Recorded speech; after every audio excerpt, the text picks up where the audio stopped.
सभा 33 कोट देवतांचा अधिपती देवराज इंद्र विराजमान झालेला असेल. आमचे परमित्र अभिषेक कोरगावकर यांच्याकडून माझ्या गौरवासाठी लाखोराचा भाषा करेल. अभिषेक कोरगावकर यांचा मला श्री आभार मानतो. त्या भाषणाचा स्वीकार त्याचप्रमाणे आबा नागवेकर आणि संजय पारकर यांच्याकडून देखील माझ्या गौरवासाठी लाखोराचा भाषा करेल. आबा नागवेकर आणि संजय पारकर यांचे मला श्री आभार मानतो. या भाषणाचा स्वीकार त्याचप्रमाणे आमचे परमित्र प्रवीण सावंत यांच्याकडून देखील माझ्या गौरवासाठी लाखोराचा भाषा करेल. प्रवीण सावंत यांचे मला श्री आभार मानतो. या भाषणाचा स्वीकार त्याचप्रमाणे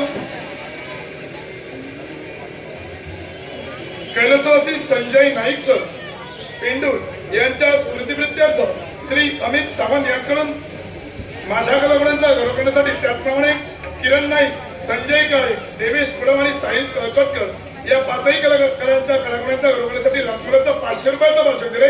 कैलासवासी संजय नाईक सर यांच्या मृत्यूची शांती लावो अशी ईश्वरचरणी प्रार्थना करून सन्माननीय अमित सावंत यांचे मला आभार मानून संयुक्त दशावतार नाट्य मंडळाच्या वतीनं या पाचकाचा स्वीकार.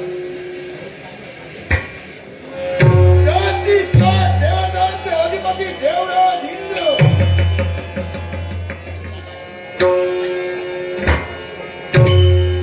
सुस्वागतम. या अमरावतीच्या ठिकाणी आपलं मी स्वागत करतोय. कोणाला आपण आलेल्या पाहुण्यांची पूजा तुमच्या कर्मी केली जाते. पाहता गुणातून हित आळवायची तुमची उत्तर पूजा करण्यासाठी मला कळलं नाही. देवराज इंद्र राज सिंहासनावर विराजमान झाल्यापासून साधारण दानवांचं कुणाचं भलं बघितलं तो तुम्ही. बऱ्याच भलं बघितलं. साधारण कुणाचं तरी नाव सांगू शकता. तुला कशाला फक्त एवढं आहेस तरी तो मी तर तो एकाच उद्देशानं दानवेश्वर सुरा पद्माशी देहाला संज्ञा असे तुझ्या देहाला संज्ञा पद्म तुझा आणि माझं नातं आहे तरी कोणतं दाम्पत्य बंधुत्वाचं. देवराज इंद्र नात्याच्या गोष्टी आता पुढे करू नका. नात्याच्या गोष्टी ज्यावेळी पुढे करायच्या होत माझ्या नेत्यासमोर येतो त्याला नात्याची ओळख करावी लागते.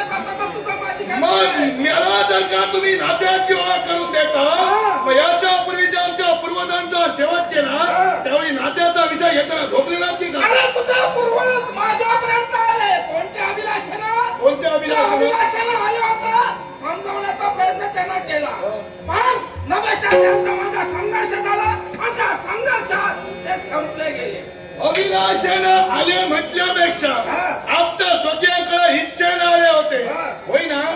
आप्त स्वकीय तर नाते जर का आता तुम्ही पुढे करता मग त्यावेळी नात्याला सुद्धा त्यांना काहीतरी द्यायला हवं होतं. मोठ्यांचं ते ऐकत नसती. नाईलाजानं ते घडवावं लागतं. मोठे म्हणजे तुम्ही आम्ही मोठे साहित्यात ते कनिष्ठ आणि त्या कनिष्ठ नात्यानं आम्ही समजावण्याचा प्रयत्न केला. ऐका तुम्ही ज्येष्ठ आणि आतापर्यंत हेच केला.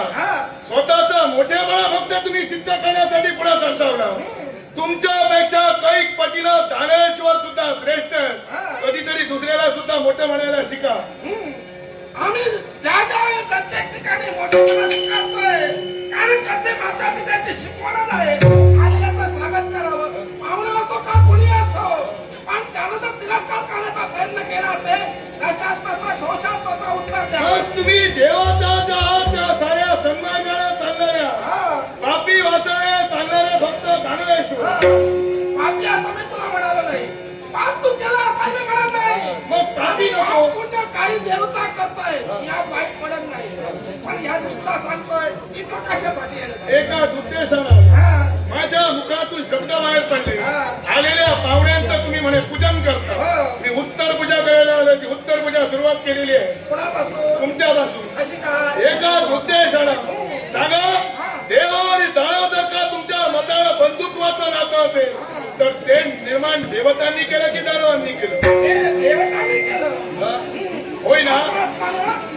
आम्ही श्रेष्ठ दानव कनिष्ठ होय ना. मी पुन्हा सांगतोय तुम्ही श्रेष्ठत्वाचा टेंबा मिरवू नका.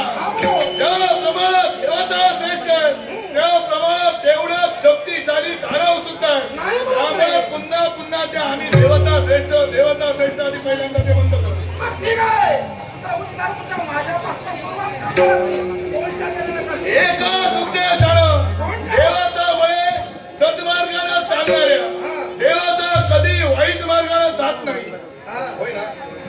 म्हणाले? कोण म्हणताय? म्हणलं तुम्हाला देव मानतात. हा. भक्त पुष्प आहे. भक्ताची देवानी देवानी भक्ताची काही नातं होतंय. तिथं देवराज इंद्र हा. चमत्काराशिवाय नमस्कार नाही. हा. तुमच्या अंगी देवतत्व आहे. हे देवतत्व तुम्ही कसं काय सिद्ध केलं हे इतरत्र देवतांना ठाऊक. मग तुमच्या अंगी देवत्व आहे म्हणलं तुम्हाला नमस्कार करतात. नमस्कार करता.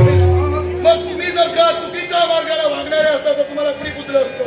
कोणीच नाही. होय ना. तुम्ही पापाचा लवले तुमच्या तुला अंगी सांगा, आम्ही चुकीच्या मार्गाने कुठं गेलो का? गेलो का? केला नाही कसं तुम्ही? देवता आम्ही नाही गेलो. साऱ्या देवता गेल्या असतील. मी कुणाच्या पापाचा पाडा वाचू एवढा सांगा. मला सांग, माझ्या जीवनात मी असं काय वाईट केलं असं तुला वाटतंय? काय केलं तुमच्यासारखा पापी दुसरा कुणी नाही. म्हणजे याचं एक अर्थ एकच. गौतम ऋषींची पत्नी अहिल्या. हा? ही अहिल्या तुमच्यासाठी कोण? माते समान. मग ते सांग. होय ना. मग मातेकडे जाताना पुत्रानं कोणत्या अभिलेषणात जावं? बरोबर आहे. मग मला सांग रे, तू म्हणतोयस मातेकडे जाताना कोणत्या अभिलाषेने जावं? पण ज्यावेळी मला जी भावना इच्छा निर्माण झाली त्यावेळी मी ते नातं तिथं विसरलो. हा. सांगताना मनाकडे काही वाटत सुद्धा जगदीश कोण देवतांचे अधिपती आहात. सर्वसामान्य मनात मानवाप्रमाणे बोलू नका. केवळ देवतांचे अधिपती आहोत. देवराज इंद्र याचं भान ठेवानी बोला. लक्षात ठेव, ते वाईट कृत्य मी केलंय.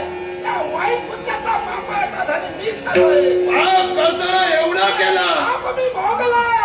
तुझं ते केलं असता हिंमत झाली असती तुझ्यात. देवाची त्यावेळी हिंमत देवराज छान होती इंद्र म्हणून ते माझ्याकडे राहिले. मानवांची हिंमत करू नका. हा? तुम्ही जे केलं ते तुमचा टेंबा मिळवण्यासाठी केलं तसं समजू नका. जे झालं ते तुमचं पापाचरण झालं. हा? मी म्हणतो केवळ अहिल्याकडे तुम्ही गेला. जाताना गौतम ऋषींचं सोन घेतला. त्यांच्या रूपाने तिथपर्यंत गेला आणि गौतम ऋषी स्नान करून तिथं आल्यानंतर बाहेर कोणाच्या रूपाने पडला तो? कोणाच्या मध्ये? मी बाहेर पडलो त्या बोक्याच्या रूपानं. होय ना. सांगायला मला लाज वाटत नाही. लाज वाटत नाही. बोक्याच्या रूपानं तिथं मी बाहेर पडलो. ओक्याच्या रूपानं बाहेर पडला. आणि 33 कोट देवतांचा अधिपती इथं भोका झाला. हा, बोका झालो मी.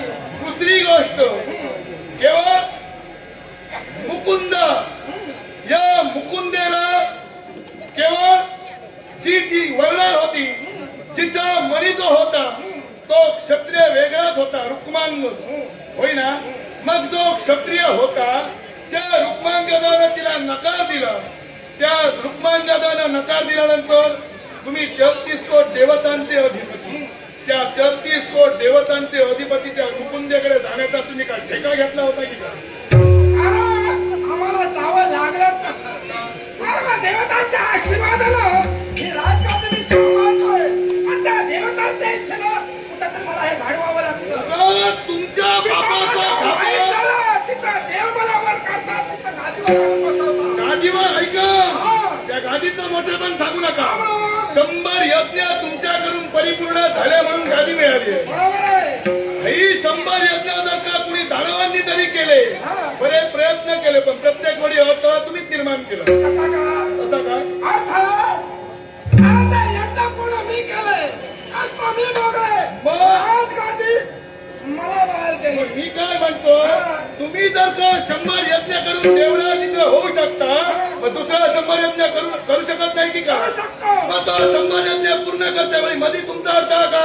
कुणाच्या बाबतीत केलं मी मी कुणाच्या कुणाच्या बाबतीत सांगू त्या बाबतीत सांगा. मी कुणाच्या बाबतीत अडथळा आणला नाही. कारण राज्याधी कुणी मिळावे स्वकष्टाच्या बळावर.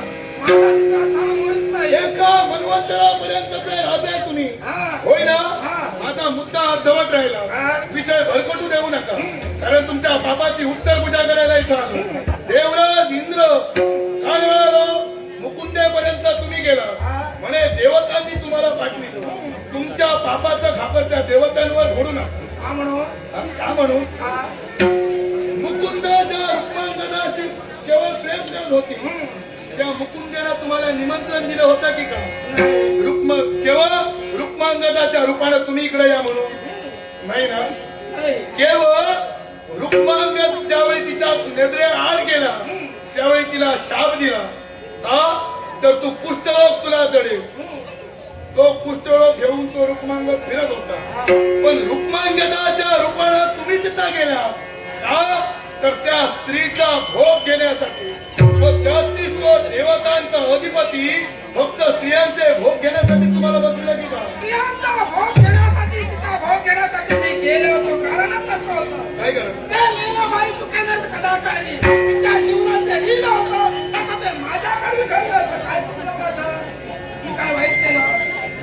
तुम्ही नक्की देव म्हणून बोलतात की सर्वसामान्य माणूस म्हणून बोलतात? मी कुठं काय बोलतोय ह्याचा विचार तुम्हीच करा. बरं जगदीश देवतांचा अधिपती तर सर्व गोष्टी दैवावर ढकलू लागला. हा? तर आता मला तर असं वाटू लागलं हे राजा सिंहासन तुमच्या योग्यतेचे नाही. म्हणजे राजा सिंहासनावर बसण्याच्या तुम्ही पाच जणांचं नाव आहे. आजपर्यंत धडा खेळांना हवायला असं केव्हा तुमच्या मग लक्षात ठेवा ते दानव दुसरा वृत्तांत तुला असतील, तुला सन्मान दिला, मानवी जात आहे. अजूनही विचार कर इथं जर पाऊल टाकलं तर माझी उत्तम पूजा करण्यासाठी आणि पूजा मी कशी जोडली देवराज इंद्र आणि काही वेळा जर मी इथं थांबलो तर या राज दरबारातील सारे इंद्रांद्र देवता सुद्धा तुझं नाव घेताना त्यांना मनात लाज वाटायला लागेल. हा. तरी सुद्धा का म्हणून विचारतो नेमकं तुझं काय करू म्हणजे समाधान कर्ताला त्याच म्हणतोय. मानवांच्या बाबतीत तुम्ही प्रत्येक वेळी कपटाचं आचरण केलं. त्यावेळी प्रामुख्याने तुम्ही देवराज इंद्र पुढे होता. या देवराज इंद्राला त्याच्या इंद्र म्हणे